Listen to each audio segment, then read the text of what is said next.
into the darkness. Let there be light. And there was light. John tells us this, we heard it last week. In the beginning was the Word, and the Word was with God, and the Word was God. We in the church understand the power of words. But we must have the right words to speak if we are to speak of truth, life, transformation, and redemption. The words of life that have power, that have the power to cause life, that I would like to spend the next 6 weeks exploring are these. We're going to talk about connection. We're going to talk about coherence. We're going to talk about agency. We're going to talk about blessing. We're going to talk about hope. Now, right now, you may not have definitions for all of those words in your mind. You may hear the word coherence and say, what is that going to mean to me when we're talking about nurturing life? Or you hear the word agency and you think, what can that possibly have to do with nurturing life, with speaking about a leading cause of life? This morning I'm going to give you just a little brief definition of each of these words that will probably only be a portion of the exploration we're going to do. At least I hope it's not the whole thing, or I won't have any more sermons in my series. But anyway, I think it's just going to be a brief definition for us to hear, but give you some sense, hopefully, to bring you back next week to hear more. These words mean this in the context. Connection. It's a network of family and friends, co-workers, community members, and of course the church family that impact our lives. It's those whom we interact with. It's our network, it's our connection. Hopefully you can hear some in that already, how that can bring life. Coherence.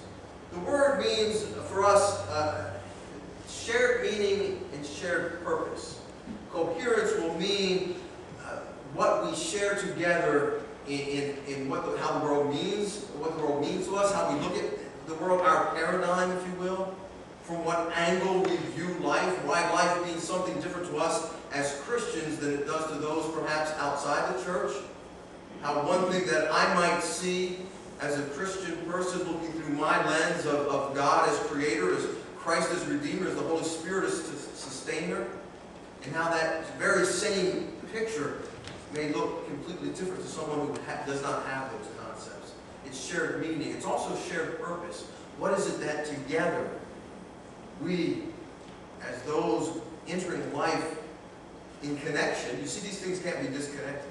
In connection, share together. What is that thing that gives us coherence? The shared meaning and purpose that drives us to live in ways that make life about giving and sustaining life, that make life about giving and sustaining life. Agency. Unfortunately, sometimes agency means just the opposite of what we want it to mean in this sense. And we think of agencies, and I've dealt with a few of them over the last week or so, last week especially, when we had the family that we got the gas turned back on, and the other family that we kept it in a home. I dealt with agencies that were very ineffective, that weren't doing anything. But the word agency really means to be able to do, to make happen, to have the power to work. What agency do I go to make this happen? In the couching of the word is where the word agency comes from. It's the ability to do, to make happen. All this work, all of this would simply be talk and not living if we did not have the capacity to take purposeful action across our connections. Now, hopefully you're hearing how each one of these can't stand by itself and do what we need it to do. Even in that description of agency, we talked about connections and purposeful action, our shared purpose, so that's coherence.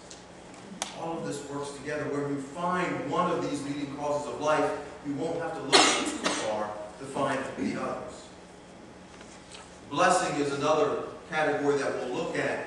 Blessing hopefully means to you what it means in this context as well. They're the gifts that we receive and give that positively impact the lives of others with life-giving energy.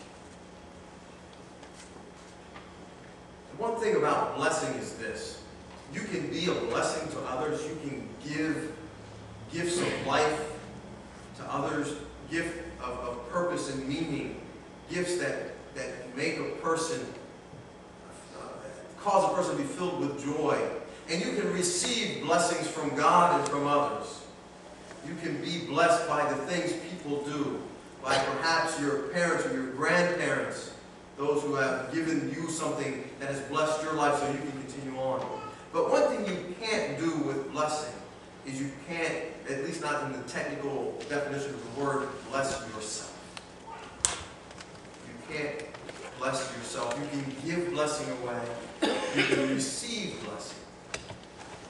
But you can't bless yourself. It takes that connection. Finally, we'll talk about hope. Now, what we're not talking about here when we talk about hope is wishful thinking. When we're talking about hope, it's hope in the context that does not ignore or escape circumstances. It's not a sense of escapism to hope for a better future. It transcends the circumstances. It transcends the context. The hope that we have for the people of Haiti doesn't ignore the current situation in Haiti. But it's what gives us the energy, if you will, the motivation, if you will, to use the agency, the power to make it happen. Across the connections, the network of people who are connected in doing something to bring life to the disaster that we've seen in Haiti. It is hope that lets us know there is possibility out there. There is something better that can happen. There is something else that God intends for us. If we can choose the right direction, if we can see the signs of life, if we can nurture the things that are already growing and bring that life to bear. Hope is the language of possibilities, but it's not the language of, I'm going to use the word ignorance, of ignorance of ignoring. We just had a conversation about ignorance before. about ignoring. Ignorance simply meaning you're not aware. It's not a pejorative statement. That was our conversation. Anyway, at least in my mind. Hope is the driving factor that allows us to choose life instead of death.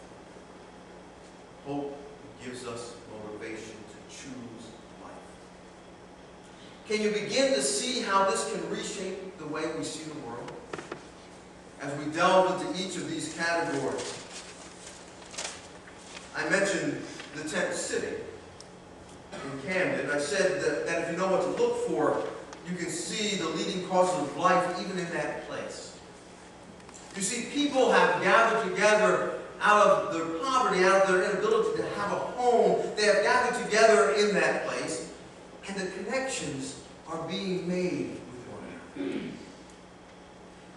And those connections are being made with others in the surrounding community and those who are reaching out to them across those networks. There is connection. It is a leading cause of life. The coherence, the shared purpose, and the shared meaning gives direction to the flow of that life. People see that and they have the sense that they want to gather together with the purpose of bringing aid and relief to them. And again, it's a leading cause of life. There is shared meaning.